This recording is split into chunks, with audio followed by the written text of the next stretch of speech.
Jadi, saya akan habiskan kuliah yang terakhir ini. Jadi saya dah kata tadi, untuk yang cation anion itu, kita ada 11, tapi dia mudah je. Kita ada do not form precipitate. Tengok ni, do not form precipitate.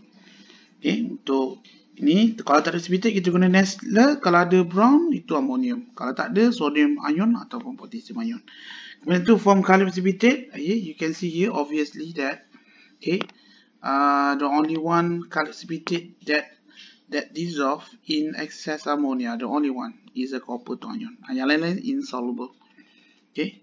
Again, you need to use 1 cmq of salt solution in order to make sure soluble or insoluble tu nanti kontak dia terjadi.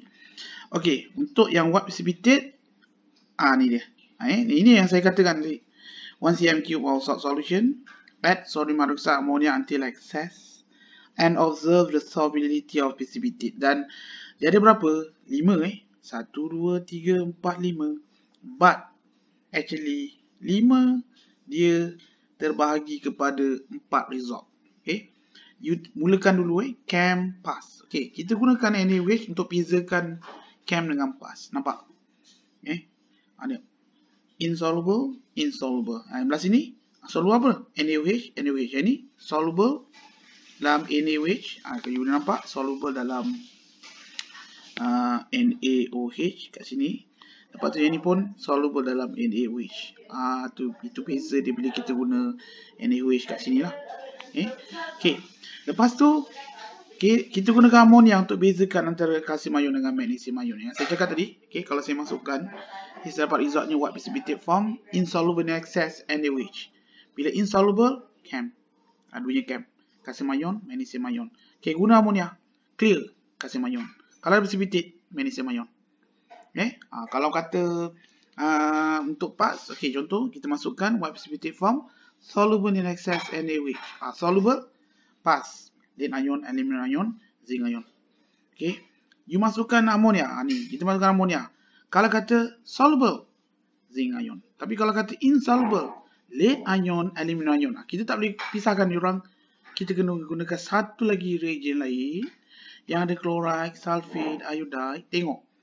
Kalau ada wet precipitate, contohnya lead sulfate ni, kalau kata lead ion ni jumpa sulfate ion, dia akan bentuk wet precipitate. Tu confirm lah tu kerja lead ion. Kalau tak ada, aluminum ion. Tu dia, mudah je. Tapi kalau kita gunakan sodium iodide, dia akan bentuk lead iodide. Dia jadi warna yellow. So be careful lah. Jangan hafal dia punya ni. You kena faham kenapa ni kita manipulate double decomposition reaction, precipitation reaction untuk hasilkan insoluble salt. Jadi settle lah untuk yang cation ni. Mudah je, mudah. Yang untuk anion, ada 4. Sikit, tu good news. Bad news, dia punya reagent berbeza 4 ni. Tapi you kena fahamkan. Contoh untuk carbonate, kalau kita letakkan apa-apa acid, ada bubble gas. Observation ada color bubble gas. Confirm lah tu. Itu kalau kata pass through gas into lime water turn cloudy. Turn cloudy tu adalah kerja siapa ni? Kerja gas carbon dioxide. You tengok lime water ni calcium hydroxide. So bila dia jumpa gas carbon dioxide, it will produce calcium carbonate and water. So that's why your lime water turn cloudy, milky, because the presence of calcium carbonate. Itu kerja siapa ni? Itu adalah kerja carbonate ion. Ni carbonate ion lah ni punya kerja. Jadi add apa-apa acid. Ada bubble gas, confirm itu adalah carbonate. Jadi hujan carbonate ni mudah. Kalau kita panaskan pun kita gunakan bubble gas into lime water. Yang ni pun kalau ada CO2, kita akan bubble gas. Kalau ada bubble gas tu kita akan pass through gas into lime water turns cloudy. Cuma beza dia, nampak? Yang tadi saya panaskan, ni tak, ni kita letak asid. Tu nampak macam sama, tapi beza Yang physical tu kita panaskan saja calcium carbonate tu. Yang ini calcium carbonate kita letak asid. Tu yang sebab tu nampak. Ada solution itu asid dengan calcium carbonate lah.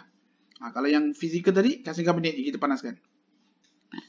Untuk sulfate, you kena faham. Kita gunakan barium nitrate solution. Kenapa ni? Bukan nitrate kita kejar. Kita kejarkan barium ion. Kita kejarkan barium ion ni. Sebab bila barium ni jumpa dengan sulfate, kita akan dapat barium sulfate. What precipitate appear? Jadi dia memang eksklusif nak detect sulfate ni. Pasal kalau kita guna, ada pelajar tanya lah cikgu, kan barium sulfate kan kita ada lead sulfate kan. Okay, lead sulfate tak boleh, lead nitrate tak boleh. Bila kita guna lead nitrate, kalau kita ada sodium sulfate dengan sodium chloride, dua-dua akan bentuk white precipitate, kita tak boleh bezakan. Tapi kalau kita gunakan barium nitrate, masuk sodium sulfate ada white precipitate, masuk dalam sodium chloride tak ada, pasal barium chloride ni soluble. Jadi memang eksklusif barium ion ni nak detect sulfate ion. Ingat kalau ada barium, ada white precipitate, confirm lah sulfate ada. Okey, dan di sini awak kena jaga kalau gunakan barium nitrate, you need to use nitric acid. Kalau awak gunakan barium chloride solution, you must use hydrochloric acid. Why we need to use this acid? To remove any carbonate ion that dissolve. Maksudnya bila kita dapat white precipitate tu, is confirmed from barium sulfate. It's not, kalau saya bagikan, it's not actually from carbonate. Sebenarnya sodium carbonate kan, carbonate-nya larut. So kita nak eliminate. Tapi you kena ingat lah, tak adalah kita masukkan acid tu, bubble gas tu banyak. Mikroskopik, tak nampak dengan mata pun. Tapi bila kita dah letakkan acid, maksudnya kita dah remove impurities, confirm. The white precipitate is caused by the presence of sulfate ion. Bila kita masukkan barium ion tu lah. Untuk case chloride pun sama. Kita manipulate precipitation reaction di mana kita gunakan silver nitrate atau silver sulfate solution. Ada white precipitate, confirm lah kerja chloride. Ingat silver nitrate, ingat chloride. Kalau ingat barium ion, barium nitrate, ingat sulfate. Nampak? Ni yang kita buat double di precipitate tu. Macam lead ion yang tadi tu dengan aluminium sama lah. Untuk nitrate, simple. Kita guna H2SO4, 1 cm cube, 1 cm cube iron to sulfate solution, slanted the test tube, miringkan test tube tu, add slowly a few drops of concentrated sulfuric acid. Biarkan bound ring produce. Dia punya inference tak perlu nyatakan, dalam syllabus tak perlu nyatakan. Jadi saya rasa saya dah jelaskan semua sekali tentang ini. Inilah teknik dalam jawab untuk kita fahamkan tajuk garam, hardest part lah. Okay, that's all. Thank you so much.